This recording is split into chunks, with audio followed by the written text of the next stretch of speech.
బాగున్నారా? ఎలా ఉన్నారు? మొబైల్కి బానిసైతే కుటుంబం, స్నేహాలు అన్నీ దూరం అవుతాయి. రోజుకు కొంత సమయం మాత్రమే వాడితే మంచిది. ఫోనుకి ఎక్కువ టైమిస్తే మన మెదడు అలసిపోతుంది. అదే సమయం చదువుకు పెడితే భవిష్యత్తు బాగుంటుంది. ఫోన్లో రాత్రివేళ ఎక్కువగా ఉంటే నిద్రపోతుంది.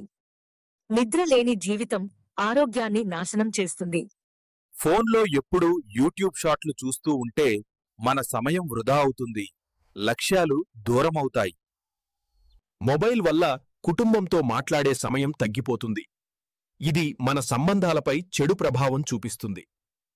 మొబైల్ వ్యసనాన్ని తగ్గిస్తే మన మనసు ప్రశాంతంగా ఉంటుంది. జీవితం సంతోషంగా గడుస్తుంది. ఫోన్లో సమయం వృధా కాకుండా కొత్త నైపుణ్యాలు నేర్చుకుంటే భవిష్యత్తు బాగుంటుంది. ఫ్రెండ్స్, వీడియో నచ్చితే వెంటనే సబ్స్క్రైబ్ చేయండి. ఇలాంటివి మరిన్ని షాట్లు త్వరలో.